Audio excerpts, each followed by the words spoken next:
مزید 2 دن گزارنے کے بعد میں آشرم سے نکلا۔ الکا سے میں نے کہہ دیا تھا کہ شاید 2-4 دن واپس نہ آ سکوں۔ میں شام کا اندھیرا پھیلنے کے بعد آشرم سے نکلا تھا۔ مجھے الکا نے خبردار کر دیا تھا کہ ناگراج کے آدمی اب بھی میری تلاش میں ہیں۔ میں دوسروں کی نگاہوں سے بچتا ہوا پیدل ہی چلتا رہا اور تقریباً 1.5 گھنٹہ بعد اچال شوار مندر سے ملحق بنگلے میں پہنچا تو بری طرح تھک چکا تھا۔ یہاں کچھ مزید انکشافات ہوئے۔ اس رات ہوٹل ہل لاک میں میرے ہاتھوں روی پنڈت کے قتل اور ناگراج کے زخمی ہونے کے بعد اس کے آدمی واقعی پاگل ہو گئے تھے۔ انہوں نے 2 مرتبہ اچال شوار مندر پر چھاپا مارا تھا اور دونوں مرتبہ ایک پجاری کو پکڑ کر لے گئے تھے۔ انہیں شبہ تھا کہ پنڈت بیرو سنگھ نے مجھے مندر میں کہیں چھپا رکھا ہے۔ انہوں نے پنڈت بیرو سنگھ کو بھی سنگین نتائج کی دھمکیاں دی تھیں۔ اس رات 1 بجے کے قریب پنڈت بیرو بھی خفیہ راستوں سے ہوتا ہوا مجھ سے ملنے کے لیے آ گیا۔ باتوں کے دوران میں نے الکا کے بارے میں دریافت کیا تو وہ بڑک اٹھا۔ تم اسے کیسے جانتے ہو؟ وہ میرے چہرے پر نظریں جماتے ہوئے بولا۔ وہ عورت نہیں، ناگن ہے۔ اس کا ڈسا پانی بھی نہیں مانگتا۔ اس کے قریب بھی مت جانا۔ اور پھر اس نے الکا کے بارے میں جو کچھ بتایا اس سے رادھا کی باتوں کی تصدیق ہوگی۔ میرے دماغ میں سنسناہٹ ہونے لگی۔ مجھے حیرت تھی کہ الکا نے اب تک میرے سامنے کوئی ایسی بات یا حرکت نہیں کی تھی جس سے مجھے اس پر کسی قسم کا شبہ ہو سکتا۔ بہرحال میرا ارادہ اب دہشت گردی کے کیمپ میں ڈپٹی کمانڈر گورکھ سنگھ سے 2 ہاتھ کرنے کا تھا۔ اس کے لیے مجھے کچھ تیاری کی ضرورت تھی اور الکا اور دریودن کا تعاون بھی درکار تھا اور مجھے یقین تھا کہ وہ انکار نہیں کریں گے۔ الکا نے اس رات پروجیکٹر پر مجھے جن 4 آدمیوں کی تصویریں دکھائی تھی ان میں گورکھ سنگھ بھی شامل تھا۔ روی پنڈت کو میں ٹھکانے لگا چکا تھا۔ میرا خیال تھا کہ گورکھ سنگھ سے آخر میں نمٹوں گا، لیکن رادھا اور پنڈت بیرو سے الکا کے بارے میں باتیں سن کر میں نے اپنا پروگرام بدل دیا تھا اور اب سب سے پہلے میں گورکھ سنگھ سے ہی نمٹنا چاہتا تھا اور اس کی تیاری میں نے اسی روز شروع کر دی تھی۔ اس کے لیے مجھے کچھ چیزوں کی ضرورت تھی۔ میں نے ان چیزوں کی لسٹ پنڈت بیرو کے حوالے کر دی۔ یہ چیزیں مندر کے کسی پجاری سے مت منگوانا، بلکہ ایسی عورتوں کو استعمال کرنا جن پر کسی قسم کا شبہ نہ ہو سکے۔ میں نے پنڈت کو لسٹ تھماتے ہوئے کہا، تم فکر مت کرو، سب چیزیں آ جائیں گی۔ پنڈت نے جواب دیا اور پھر وہ چیزیں جمع کرنے میں 2 دن لگ گئے۔ تمام چیزیں مکمل ہوتے ہی میں ایک الگ تھلگ کمرے میں آ گیا اور پھر مجھے دشواری پیش نہیں آئی تھی۔ میرا تیار کردہ ہر ٹائم بم بچوں کے اسکول کے لنچ باکس سے زیادہ بڑا نہیں تھا، لیکن انتہائی تباہ کن تھا۔ ایک ٹائم بم سے اس بنگلے جیسی عمارت تو تباہ ہو ہی سکتی تھی۔ اس سے اگلے روز میں نے اپنے سر کے پچھلے حصے پر ایک پتلی سی چٹیا چھوڑ کر پورا سر منڈوا دیا۔ بمیں بھی صاف کروا دی، البتہ داڑھی اور مونچھیں بے ترتیب رہنے دی۔ یہ کام سمترا اور چمیا نے بڑی خوش اسلوبی سے انجام دیا تھا۔ سر پر صرف ایک جگہ کٹ سا لگا ہوا تھا جس پر پھٹکڑی مل کر پاؤڈر ڈال دیا گیا تھا۔ ماتھے پر کشکا، بدن پر صرف دھوتی اور اوپر کندھوں پر میں نے پیلے رنگ کی چادر اوڑھ رکھی تھی جس پر جگہ جگہ ہندی میں اوم چھپا ہوا تھا۔ اس چادر کے دونوں کناروں کو آگے لا کر میں نے ایک ہاتھ سے پکڑ لیا تھا۔ میرے ہاتھ میں ترشول تھا۔ ہندو مت میں اس ترشول کو بھی بڑی اہمیت حاصل تھی۔ اسے طاقت کی علامت بھی سمجھا جاتا تھا اور حقیقتاً یہ ایک خوفناک ہتھیار بھی تھا۔ اگلے سرے پر ہاتھ کی انگلی کی طرح نکلی ہوئی 3 شاخیں جن کی دار چاقو سے زیادہ تیز تھی۔ پچھلا سرا بھی نیزے کی طرح نوکیلا تھا، گویا اس ہتھیار کو دونوں طرف سے استعمال کیا جا سکتا تھا۔ خالص ہندوانہ انداز میں دھوتی باندھنے میں پنڈت بیرو نے مدد کی تھی۔ 2-3 مرتبہ کھول کر میں نے بھی سمجھ لیا تھا کہ یہ دھوتی کیسے باندھی جاتی ہے۔ اس کا انداز بالکل ایسا ہی تھا جیسے شلوار پہن رکھی ہو۔ دھوتی کی ڈب میں نے ریوالور بھی چھپا لیا تھا جسے ضرورت کے وقت میں آسانی سے نکال سکتا تھا۔ ترشول والے ڈنڈے کے ساتھ تقریباً بیچ میں ایک کیل لگی ہوئی تھی جس پر میں نے پیتل کا ایک چھوٹا سا ڈول لٹکا لیا تھا۔ اس میں 3-4 روپے کی ریزگاری کے علاوہ برفی کے چند ٹکڑے بھی رکھے ہوئے تھے۔ میرے گلے میں کئی رنگ برنگی مالائیں تھیں۔ پنڈت بیرو مجھے تیار کر کے تنقیدی نظروں سے میرا جائزہ لینے لگا۔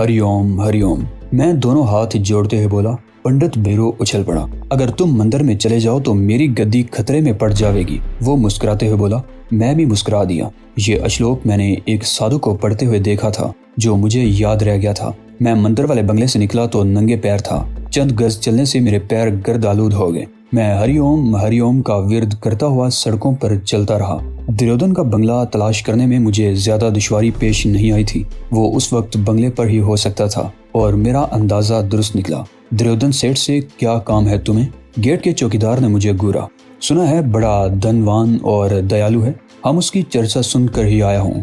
جا بالک، دریودن کو بول، کرالیہ سے سادھو پاجی آیا ہوں۔ آشیرواد دینے کے لیے اسے ہمارا آشیرواد ملے گا تو اس کی ساری سمسیائیں مٹ جائیں گی۔ سادھو پاجی، چوکیدار نے حیرت سے میری طرف دیکھا۔ ہاں، سادھو بیلا رام کا متر، میں نے کہا۔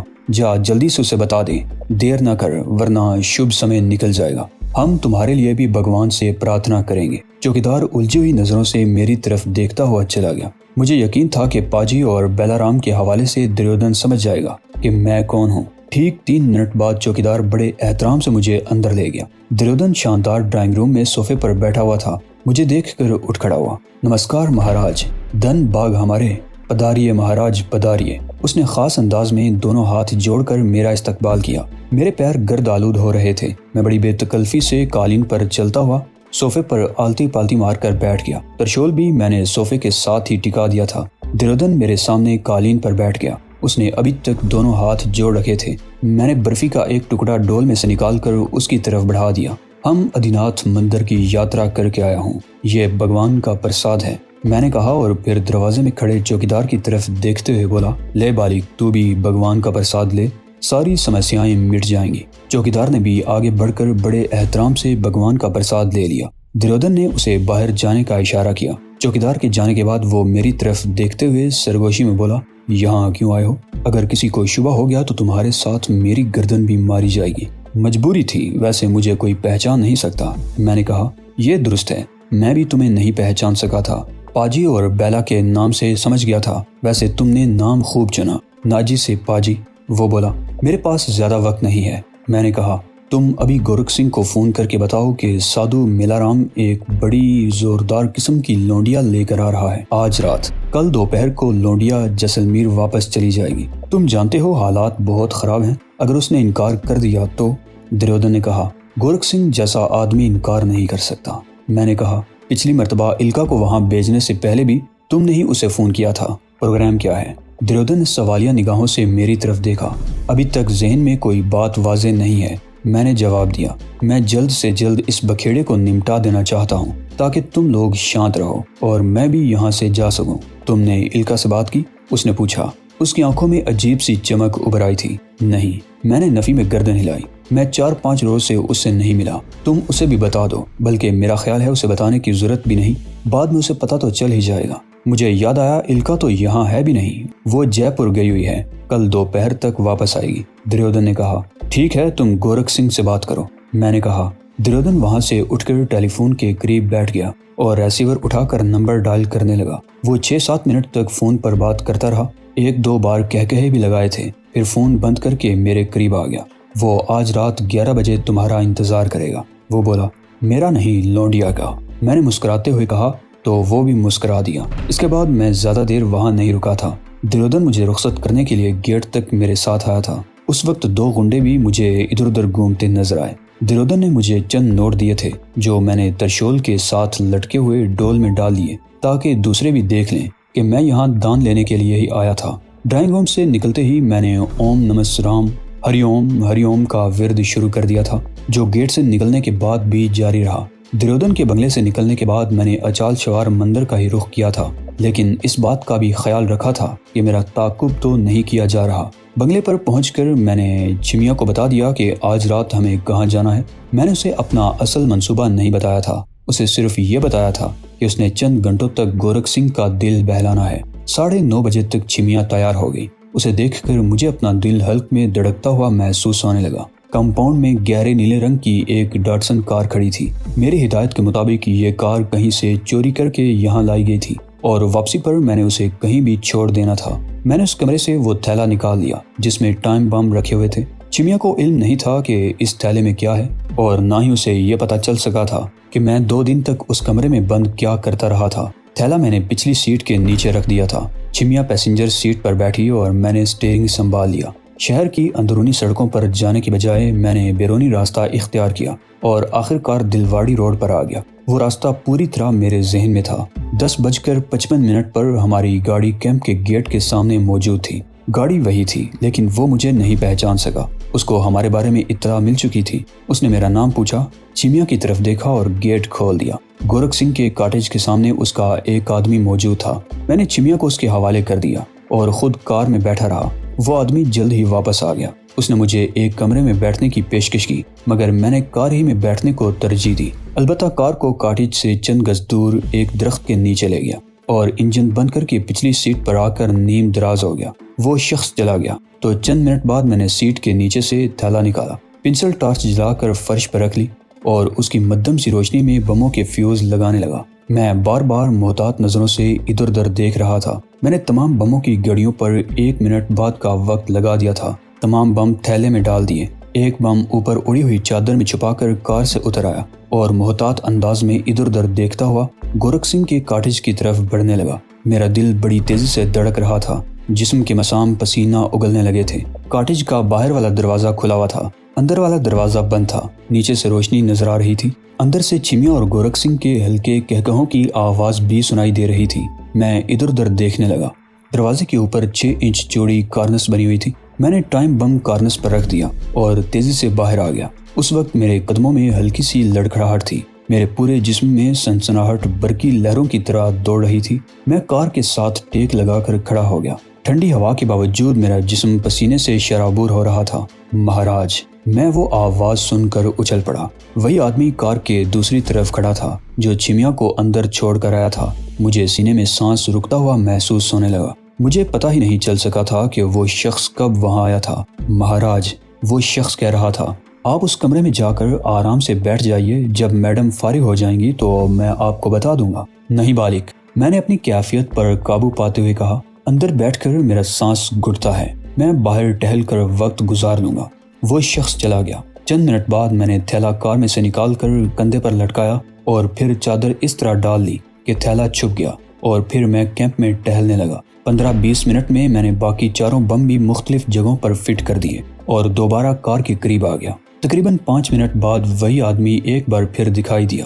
اس مرتبہ میں نے اسے آواز دے کر بلا لیا۔ بالک، میں نے کہا، سرکار سے پوچھ کر بتاؤ کہ ہم یہاں رہ کر انتظار کریں یا واپس چلے جائیں اور صبح آ کر سندری کو لے جائیں۔ مہاراج، میرا تو خیال ہے کہ آپ چلے ہی جائیے، میڈم صبح سے پہلے فارغ نہیں ہوگی، آپ آرام سے دن چڑھے آ جائیے۔ اس نے کہا، دھنیہ واد بالک۔ میں نے اس کا شکریہ ادا کیا اور کہا، تم نے میری بہت بڑی سمسیا حل کر دی۔ ٹھیک ہے، ہم چلتے ہیں، دن چڑھے آ کر سندری کو لے جائیں گے۔ میں کار میں بیٹھ گیا اور انجن سٹارٹ کر کے اس کا رخ واپس جانے والے راستے پر موڑ دیا۔ مجھے کوئی جلدی نہیں تھی، مناسب رفتار سے کار چلاتا رہا۔ گیٹ پر مجھے کار روکنی پڑی۔ محافظ کی طرف دیکھ کر میں مسکرا دیا۔ اس نے کار میں جھانک کر دیکھا، پھر گیٹ کھول دیا۔ آگے بھی میں متوسط رفتار سے کار چلاتا رہا۔ پہاڑیوں سے نکل کر میں نے کار دلواڑہ روڈ پر موڑ دی اور تقریباً 1 میل کا فاصلہ طے کیا تھا۔ پہلا دھماکہ سنائی دیا۔ فاصلہ اگرچہ 4 میل سے کم نہیں تھا، مگر آواز بتا رہی تھی کہ دھماکہ زوردار تھا۔ میں نے کار کی رفتار بڑھا دی اور پھر یکے بعد دیگرے دھماکے سنائی دیتے رہے۔ اس کے ساتھ ہی میرے ہونٹوں پر مسکراہٹ گہری ہوتی چلی گئی۔ کار شہر کے باہر ایک ویران سڑک پر چھوڑ کر میں پیدل ہی ایک طرف تیز تیز چلنے لگا۔ الکا کے آشرم تک پہنچنے میں مجھے آدھے گھنٹے سے زیادہ نہیں لگا تھا۔ رادھا نے میری آواز سن کر دروازہ تو کھول دیا تھا، لیکن میری شکل دیکھتے ہی اس کے منہ سے ہلکی سی چیخ نکل گئی اور پھر اسے یقین کرنا ہی پڑا کہ میں غلط آدمی نہیں ہوں۔ الکا آشرم میں نہیں تھی۔ دریودن نے مجھے پہلے ہی بتا دیا تھا کہ وہ جے پور گئی ہوئی ہے۔ میں جو کچھ بھی کر کے آیا تھا اسے میرے اعصاب میں ابھی تک کشیدگی تھی۔ رادھا، تم میرے لیے چائے بناؤ، میں اپنا حلیہ بدل کر آتا ہوں، میں نے کہتے ہوئے تہہ خانے والے دروازے کی طرف بڑھ گیا۔ کوئی بڑا لفڑا ہوت گیو ہے کیا؟ رادھا نے پوچھا۔ ہاں، بہت بڑا، میں نے جواب دیا۔ تہہ خانے میں آتے ہی میں باتھ روم میں گھس گیا۔ سب سے پہلے میں نے ریزر سے اپنے گنجے سر پر وہ چٹیا صاف کی جو خاص مقصد سے رکھی تھی۔ پھر داڑھی اور مونچھیں صاف کر رہا تھا کہ رادھا چائے لے کر آ گئی۔ داڑھی مونچھیں صاف کرنے کے بعد میں نے الماری سے الکا کے پتی کی ایک پینٹ شرٹ نکالی اور رادھا کی موجودگی کی پرواہ کیے بغیر دھوتی اتار کر پینٹ شرٹ پہننے لگا۔ چائے کے دوران میں رادھا سے ایک بار پھر الکا کے بارے میں کرید کر پوچھتا رہا۔ رادھا باتیں کرتے ہوئے میرے ساتھ جڑ کر بیٹھی ہوئی تھی۔ وہ رات نہ رادھا سوئی تھی اور نہ میں۔ صبح 6 بجے کے قریب رادھا پھر چائے بنا کر لے آئی۔ چائے پیتے ہوئے ہم ایک بار پھر الکا کے بارے میں باتیں کرنے لگے۔ میں بار بار کہہ رہی ہوں کہ وہ زہریلی ناگن ہے، رادھا کہہ رہی تھی۔ اس کے پتی کو ناگراج نے نہیں، خود الکا نے قتل کیا تھا۔ کیا؟ میں اچھل پڑا۔ میں بلائے نہیں بولتی ہوں بابو، رادھا نے جواب دیا۔ تم اس کی اصلیت جان لو گے تو تمہیں اندازہ ہو جائے گا کہ وہ کتنی زہریلی ہے۔ 1 منٹ، میں تمہیں ثبوت دے سکتی ہوں، میرے ساتھ آؤ۔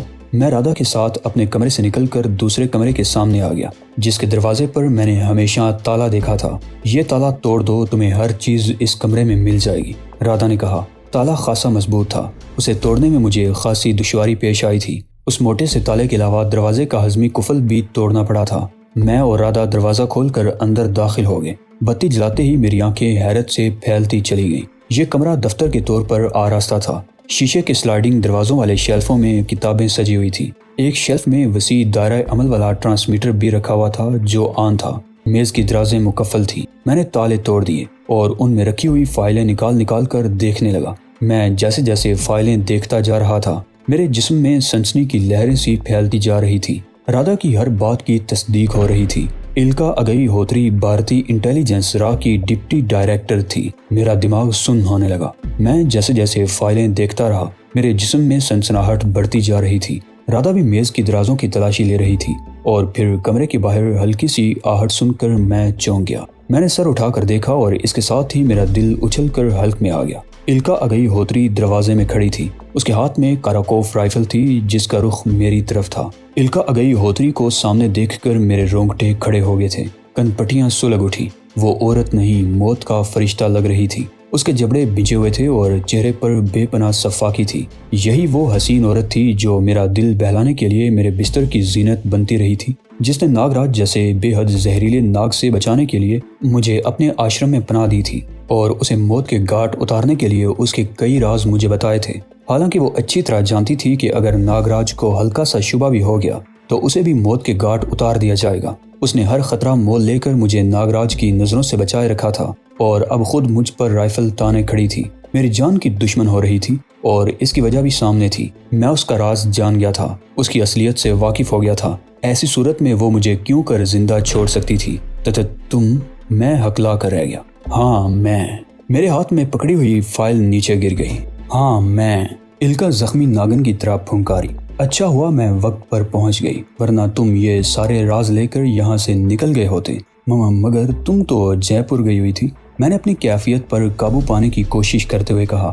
ہاں میں جے پور ہی میں تھی۔ الکا کی آواز اب بھی ناگن کی پھنکار سے مشابہ تھی۔ مجھے رات 2 بجے ٹیلی فون پر دریودن سے کیمپ کی تباہی کی اطلاع ملی تھی اور میں اس کے تھوڑی ہی دیر بعد یہاں کے لیے روانہ ہو گئی تھی۔ اکیلے رات ہی رات طویل فاصلہ طے کرنا خطرے سے خالی نہیں تھا، مگر میں اس صورتحال میں کسی بھی خطرے کو خاتمے میں لانے کو تیار نہیں تھی، کیونکہ دریودن نے مجھے یہ بھی بتا دیا تھا کہ کل دن میں تم اس سے ملے تھے اور تم گورکھ کو قتل کرنے کا پروگرام بنا رہے تھے۔ اس سے کیمپ کی تباہی کی خبر سنتے ہی میں سمجھ گئی تھی کہ یہ تمہارے علاوہ کسی اور کا کام نہیں ہو سکتا۔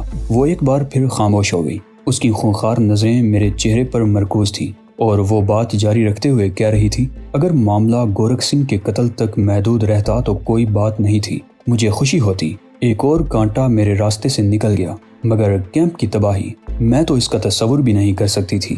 ذاتی دشمنی میں قومی مفاد کو نقصان پہنچانے کا تصور میں نے کبھی نہیں کیا۔ اس کیمپ پر ہمارے کروڑوں روپے خرچ ہوئے تھے اور ہماری قومی سلامتی کے کئی منصوبے اس سے وابستہ تھے، لیکن تم نے کیمپ کو تباہ کر کے ہمیں جو نقصان پہنچایا ہے وہ ناقابل تلافی ہے۔ اسے بحال کرنے میں برسوں لگ جائیں گے، مگر ہو سکتا ہے ناگراج سے انتقام کی آگ میں سلگتے ہوئے میں تمہاری اس زیادتی کو برداشت کر جاتی، ناگراج کو نااہل قرار دے کر اس کی ذمہ داری بھی اس پر ڈال دی جاتی۔ لیکن یہ سب کچھ، اس نے میز پر بکھری ہوئی فائلوں کی طرف دیکھا، تم میرے ہر راز سے واقف ہو چکے ہو، میری اصلیت جان گئے ہو، اس لیے اب تم اس تہہ خانے سے زندہ نہیں نکل سکو گے۔ اور یہ کتیا، وہ رادا کی طرف دیکھ کر غرائی، میرے ٹکڑوں پر پلنے والی آج میری سب سے بڑی دشمن بن گئی ہے۔ اس نے تمہیں سب کچھ بتایا ہوگا۔ اس کتیا کو تو میں ایسی سزا دوں گی کہ نہ یہ جی سکے گی اور نہ مر سکے گی۔ وہ ایک بار پھر میری طرف متوجہ ہو گئی۔ میں نے تم پر اعتماد کیا، تمہیں اس کیمپ کے بارے میں ہر بات بتائی، تمہیں کیمپ کے اندر جانے کا موقع فراہم کیا، مگر تم غدار نکلے۔ غدار نہیں، میں اپنے وطن کا وفادار ہوں، میں نے جواب دیا۔ اس وقت تک میں اپنی کیفیت پر بڑی حد تک قابو پا چکا تھا۔ میں جرائم پیشہ ضرور ہوں لیکن اپنے وطن کا غدار نہیں۔ میں دنیا کے کسی بھی کونے میں کیسے بھی سنگین حالات میں رہوں، میرے وطن کی محبت میرے دل میں زندہ رہے گی۔ یہ سب کچھ جاننے کے بعد میں کیسے برداشت کر سکتا تھا کہ یہاں میرے بے گناہ ہم وطنوں کی تباہی اور ملک کی سلامتی کے خلاف خطرناک سازشیں ہوتی رہیں اور میں آنکھیں بند کر لوں۔ اور تم نے مجھے سب کچھ اس لیے نہیں بتایا تھا کہ تمہیں مجھ پر اعتماد تھا، یہ تو ایک چارہ تھا جو تم نے میرے سامنے ڈالا تھا۔ تم نے مجھے سبز باغ دکھایا تھا کہ تمہارا انتقام لے کر میں یہ سارے راز اپنے ساتھ لے جا سکوں گا۔ نہیں الکا اگنیہوتری، تمہارا اصل منصوبہ تو یہ تھا کہ میں جیسے ہی ناگراج کو ختم کرتا تم لوگ مجھے بھی ٹھکانے لگا دیتے۔ میں کوئی بچہ تو نہیں ہوں جو تمہاری چال میں آ جاتا۔ میں تو مناسب وقت اور موقع کا انتظار کر رہا تھا، اور اتفاق سے اس دوران تمہارے بارے میں کچھ ایسی باتیں بھی معلوم ہو گئیں جن پر مجھے یقین نہیں آتا تھا، مگر اب یہ سب کچھ دیکھ کر یقین ہو گیا ہے کہ جو کچھ سنا تھا وہ سچ تھا، اور تم یہ سچ لے کر یہاں سے نہیں جا سکو گے۔ الکا پھنکاری، میں اپنے ہاتھوں سے اس تہہ خانے میں تمہاری قبر بنا دوں گی۔ اور وہ رادھا کو گورنے لگی۔ یہ تو زندگی کے آخری لمحے تک اپنا انجام دیکھتی رہے گی۔ الکا کی انگلی رائفل کے ٹریگر پر پہنچ گئی۔ رائفل کا رخ میرے سینے کی طرف تھا۔ میں ادھر ادھر دیکھنے لگا۔ میں اس وقت میز کے پیچھے کھڑا تھا، اور ایسا کوئی موقع نہیں تھا کہ میز پر سے کود کر اس پر چھلانگ لگا دیتا۔ وہ مجھے اپنے قریب پہنچنے سے پہلے ہی گولیوں سے چھلنی کر دیتی۔ تو دوستو، یہ تھی آج کی ایپیسوڈ۔ اس سے آگے کے واقعات دیکھنے اور سننے کے لیے آپ سے گزارش ہے کہ چینل کو سبسکرائب لازمی کر لیجئے، تاکہ جیسے ہی اسے اگلی ایپیسوڈ اپلوڈ کی جائے آپ تک فوری پہنچ جائے۔ تو ملتے ہیں اگلی شاندار ایپیسوڈ میں، تب تک کے لیے اجازت دیجیے۔ اللہ نگہبان۔